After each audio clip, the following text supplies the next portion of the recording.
Hello everyone. So here we are back with another video from our geography text.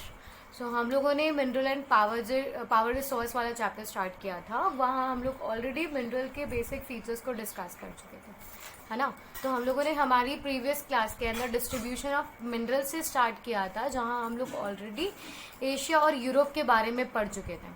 Okay, सो हमें further remaining 6 continents के बारे में पढ़ना है. Will start with north America.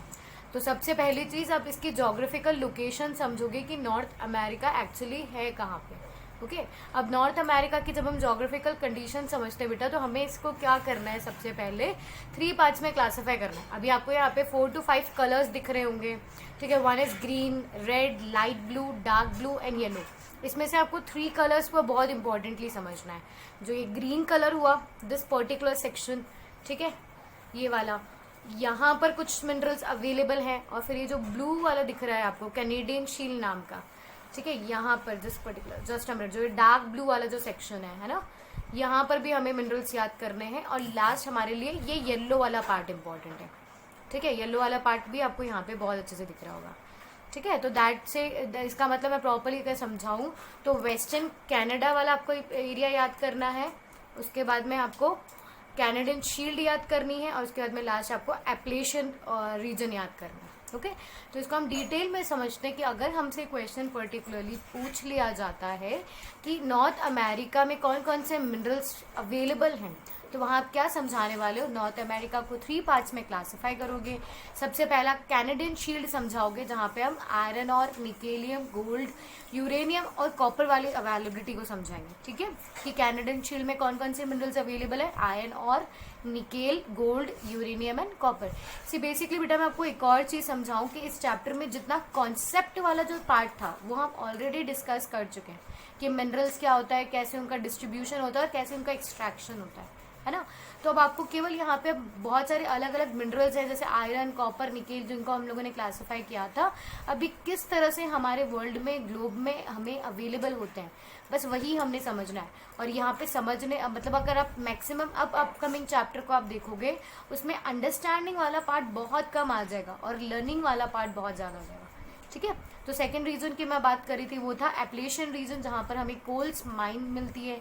फिर उसके बाद में जो वेस्टर्न कैनेडियन रीजन था, उसमें आपको copper, lead, zinc, gold and silver जैसे मिनरल्स अवेलेबल होंगे.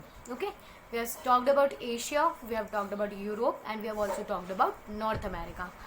Moving ahead with South America. तो साउथ अमेरिका के अंदर सबसे इंपॉर्टेंट चीज़ आ जाती है that Brazil is the largest producer of highest grade iron. मतलब अगर हम पढ़े तो अभी हम लोगों ने देखा था कि यूरोप के अंदर, पर्टिकुलर यूरोप हमने बोला था, वहाँ हमने यूरोप में समझा था कि यूरोप जो है वो लार्जेस्ट प्रोड्यूसर ऑफ, मतलब वो ऐसा कॉन्टिनेंट है जिसका लार्जेस्ट प्रोड्यूसर ऑफ आयरन था वो, है ना. अगर हम एक स्पेसिफिकली कॉन्टिनेंट को अगर मैं बोलूँ तो हमें क्या बताना है, यूरोप.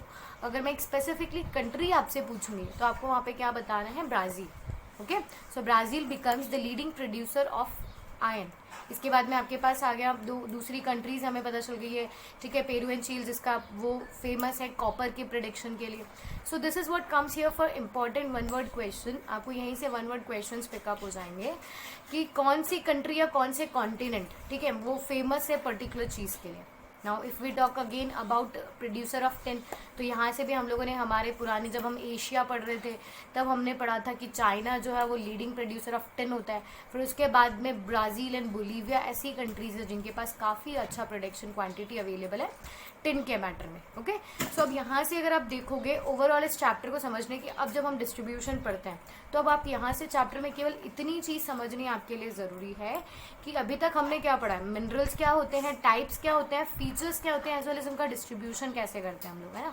तो डिस्ट्रीब्यूशन में आपका लर्निंग वाला सेक्शन बहुत ज़्यादा है. इसमें से डायरेक्ट वन वर्ड के क्वेश्चन आपसे पूछे जाएंगे.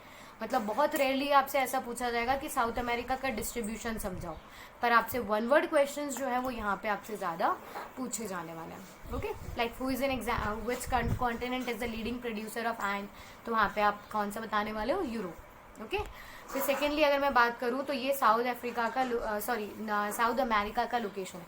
यहाँ पर हमारा नॉर्थ अमेरिका आता है, यहाँ पे हमारा साउथ अमेरिका आता है. ये हम एशिया ऑलरेडी पढ़ चुके हैं, है ना. Moving towards the next continent that is Africa. तो अब अफ्रीका के बारे में आपने मतलब बहुत अच्छे से पता होगा कि वहाँ पे बहुत ज़्यादा गोल्ड अवेलेबल होता है, ठीक है। ये वर्ल्ड का लीडिंग प्रोड्यूसर है in the manner of gold, diamond and platinum, okay. फिर उसके बाद में नेक्स्ट अगर हम देखें तो अफ्रीका के अंदर कॉपर, आयरन, क्रोमियम, यूरेनियम जैसी जो चीज़ है वो भी बहुत लार्ज क्वांटिटी में अवेलेबल है। तो अगर आपसे अफ्रीका के लिए पूछ लिया जाता है तो आपको अफ्रीका के बारे में केवल 2 चीज़ याद रखनी है, that is it is famous for its production of gold, diamond and platinum as well as a rich quantity of copper, iron and chromium is also available, okay.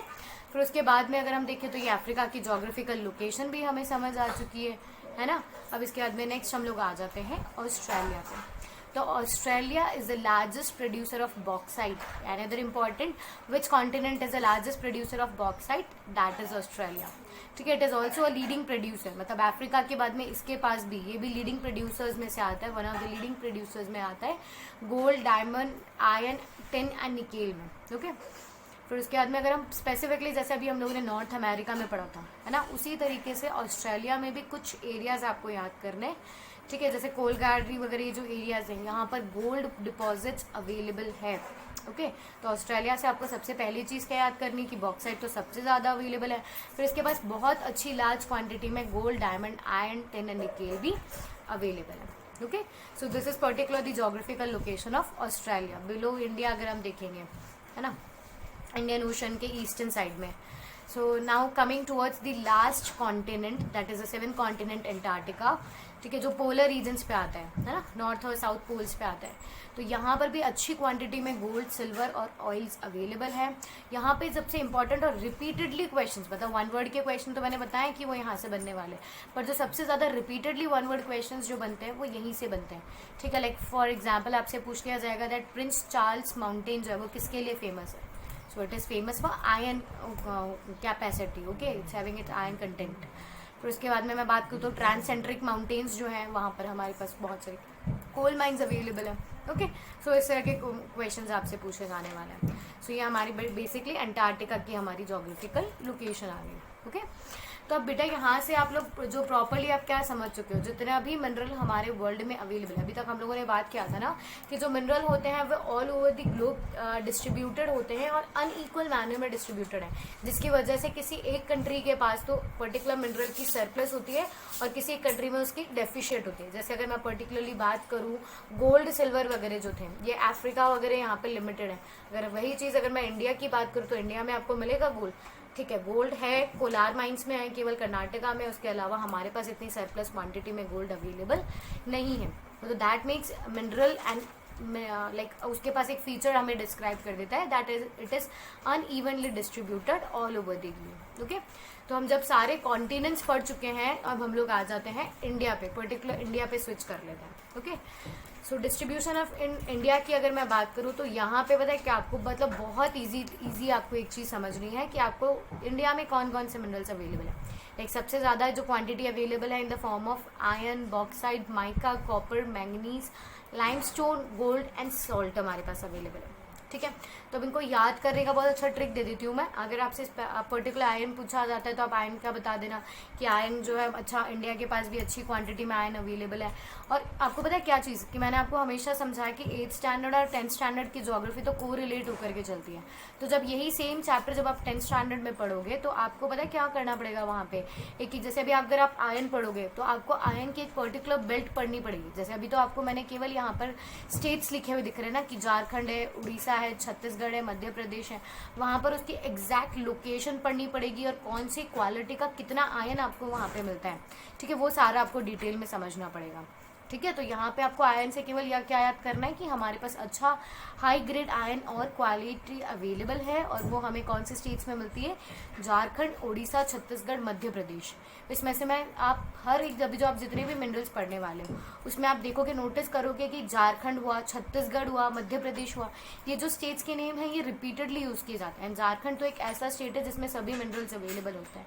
तो अगर आपसे कोई भी मिनरल पूछ लिया जाए तो उसमें झारखंड ज़रूर बता सकते हो, है ना। तो एक ट्रिक हो जाएगी मतलब केवल याद करने के लिए। और मैं बॉक्साइट की बात करूँ तो बॉक्साइट हमें भी कहाँ मिलता है, झारखंड, उड़ीसा, छत्तीसगढ़, मध्य प्रदेश, गुजरात, महाराष्ट्र एंड तमिलनाडु। माइका भी वहाँ पर से कहाँ आ जाता है, झारखंड तो मैंने बताया है, हर जगह याद करना ही है आपको। फिर उसके बाद में बिहार, आंध्र प्रदेश, राजस्थान। अब आपको एक सबसे स्पेशल चीज़ आपको माइका के बारे में याद रखनी है, that it is the largest producer, India is the largest producer and exporter of mica in the world. Okay तो अब आपको यहाँ पे पेक्यूलरिटी समझ आ गई। बाकी और मिनरल्स में तो ठीक है, आपको लोकेशंस याद करनी है कहाँ कहाँ मिलता है। माइका के अंदर आपको एक पर्टिकुलर चीज़ और याद रखनी है, that India is the leading producer of mica. ठीक है। कॉपर की अगर मैं बात करूँ तो कॉपर मिलता है हमें राजस्थान, मध्य प्रदेश, झारखंड, कर्नाटका एंड आंध्र प्रदेश में। कमिंग नेक्स्ट टू मैंगनीज भी अगर हम बात करें तो वो भी हमें कहाँ मिल रहा है, महाराष्ट्र, मध्य प्रदेश, छत्तीसगढ़, उड़ीसा, कर्नाटका और आंध्र प्रदेश। तो आप यही चीज़ नोटिस करो ना कि इसमें समझने जैसा बहुत कम है। ये जो चैप्टर का ये जो पर्टिकुलर पार्ट रहेगा इसमें आपका लर्निंग कॉन्सेप्ट ज़्यादा है।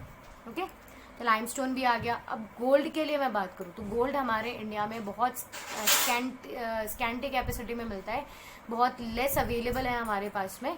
ठीक है तो गोल्ड हमारे पास केवल और केवल कर्नाटका में कोलर माइंस में अवेलेबल है। ठीक है और कोलर माइंस में भी पता है क्या चीज़ हमारे साथ प्रॉब्लम क्या है कि ये जो गोल्ड है ठीक है बहुत ज़्यादा डेप्थ में अवेलेबल है। तो डेप्थ में होने की वजह से पता है क्या होता है कि हम जब माइनिंग करते हैं तो हमें बहुत ज़्यादा एक्स्ट्रा एनर्जी का यूज़ करना पड़ता है इसे एक्सट्रैक्ट करने के लिए। तो इस वजह से हमारी जो कॉस्ट है वो बहुत ज़्यादा बढ़ जाती है गोल्ड के मैटर में। Okay so it becomes very expensive to like बोलते हैं ना इसको गोल्ड को माइन करना या एक्सट्रैक्ट करना। Coming towards the last one, हम सॉल्ट की बात करते हैं। तो आप जब इंडिया का मैप देखते हो तो आपको अच्छे से पता है कि इंडिया जो है वो on the 3 sides water body से कवर्ड है ना। इंडियन ओशन आ जाता है, बे ऑफ बंगाल आ जाता है, अरेबियन सी आती है, तो बहुत सारा पानी अवेलेबल है। तो इस सी वाटर से हमें क्या मिलता है, बहुत सारा सॉल्ट। सी वाटर से हमें क्या मिलता है, बहुत सारा salt. That again makes India the leading producer, that again makes India one of the leading producer of salt. Okay तो यहाँ तक का बेसिक कॉन्सेप्ट जो था आप लोगों ने बहुत अच्छे से समझ लिया in the reference of whole globe as well as in the reference of India. ठीक है so that's it for today. Thank you everyone.